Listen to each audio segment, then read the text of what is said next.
Oh, in this podcast, I'm going to show you how to convert. We're using just an X for a position and just a single velocity for a velocity. We're going to use PVectors instead.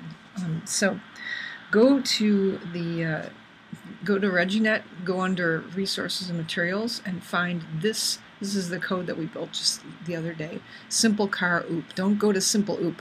Simple car OOP. Okay, and download it. After you do that, you'll end up with something that looks kind of like this right here.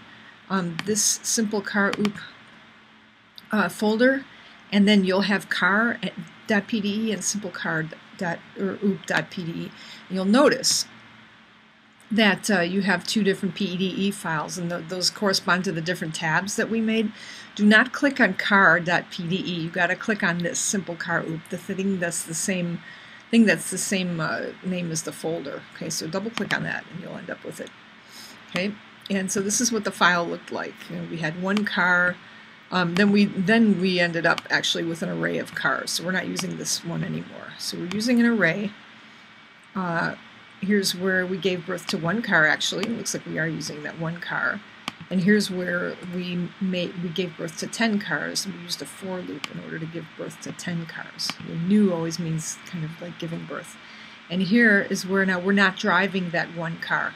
I don't see a my car one.drive down here. It looks like we took that one out. So I'm going to actually take this out right now because we don't need that in there. And then here's where we're iterating through our array of cars again. I starts at 0, I goes up to 9, and my cars of I. So the first, you're displaying and then driving each of the cars 0 through 9. Okay, and then our cars looked like this, right? They had attributes. They had a my color attribute, and they had a float x and a y, and they had a velocity. So the thing is, and then here's where we're driving it, right? We're driving our here's where we're setting the velocity, right? It's going to be a random number between 1 and 3, and our x location is going to be random somewhere along between 0 and the width of the screen. Okay, and then here's where we're going to drive it. So everything is in the x field, the x component, right? We're not having anything going up or down. And in fact, when we drive, or when we display our car, we made them all at 21 height, right? So they're all down the screen like 21 pixels, and that's not really good. We want each one to have a y. So it looks like I started adding a y in there, but I never really finished it. Maybe some of you guys did. But we're going to change all this now. I think what we're going to do here is we're going to change this so that we use PVectors, because what's cool about PVectors, you see here where the x, we're adding x equals x plus velocity, and that's just driving us forward. We want to be able to add a y velocity and sometimes have a y velocity and an x velocity, maybe have a negative y velocity and a positive x velocity, so it goes this way, or have both negatives going this way and both positives going this way, right? So we want to have two different components to our velocity. So what we're going to do then is instead of using just this float, we're going to use something called a PVector. And you see I already had it in here. We added it like the last minute of class. So PVector, and instead of using x and y, take those out. We're going to have PVector. It's going to be called my position. If I want the x component of it, I would just type .x, and if I wanted to look at the y component or add to it, I'd type y.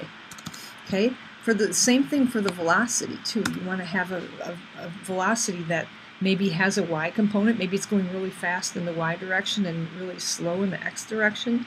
So we want to have both the x and a y component to the velocity too. So I'll have PVector my velocity. Now notice we're only in the car tab. I don't need to mess with this at all. Here's where I'm giving birth to cars, and right now I'm like in the insides of each car right here. So take out float velocity too. So this is kind of cool, right? You've got this crazy, we're not using ints and floats anymore, right? We're using these crazy classes. So here's a color and here's PVectors, right? So how do we use them? All right. Velocity, this is what we used to have. So instead of velocity being random between 1 and 3, we're going to have my velocity equals, this is where we're going to set each car's velocity. So in order to use a p-vector, you have to use the word new, and then p-vector. Make sure you capitalize both p and v. And then you're going to have an x component and a y component, so it'll be something comma something else. So, you know, I can put like 1 comma 3 or something like that, but that's going to mean it's going to go 1 unit in the x direction and 3 in the y direction every time. So instead of doing that, I'm going to use a random number, right? So random. And actually, I can have a negative velocity too, so maybe I'll have random -2, comma 2. So the x is going to be between -2 and 2, and the y component is going to be -2, comma 2 also. Okay, the same thing is going to be for the width, for the position vector. So my position equals new p-vector. I'm going to make sure it's capital PV, and then random. This will be where we give birth to it on the x location, on the x-axis. So you can do like 0, comma width. Actually, you don't have to do 0, comma width, right? You can just do width. And then for the y, it'll be random height. Okay, we'll leave the color ones the same. All right, display, fill, same thing. Now for the x place, the x position of the car, it's got a position vector now. So my position dot x.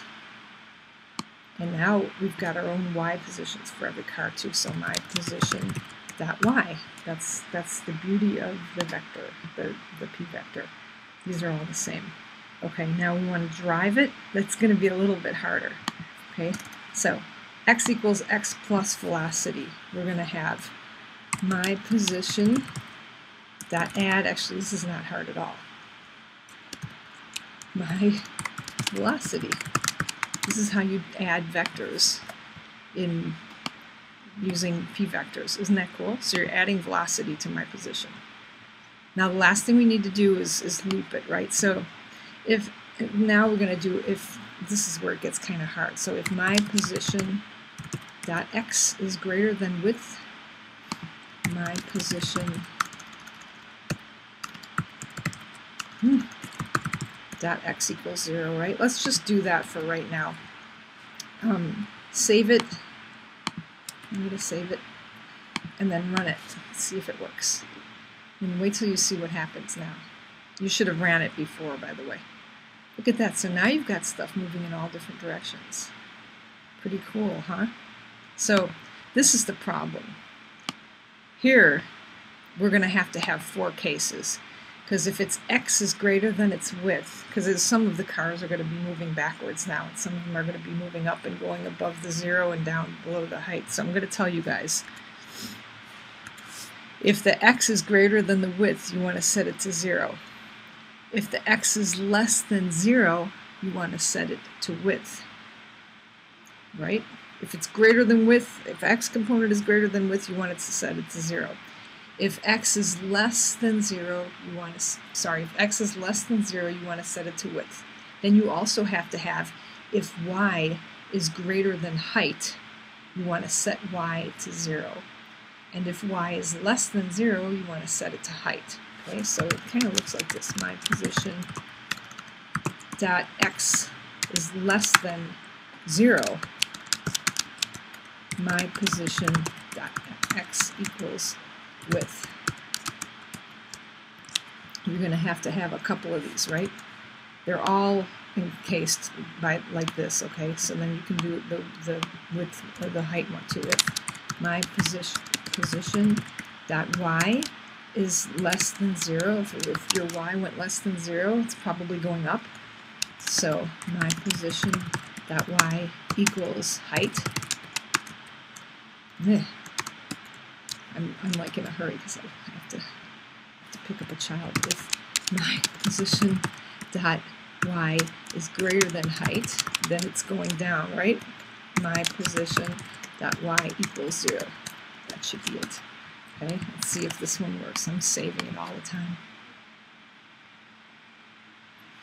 And so now they're looping.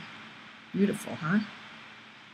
That's it for now. The next thing we're going to do is change our array into an array list. Enjoy.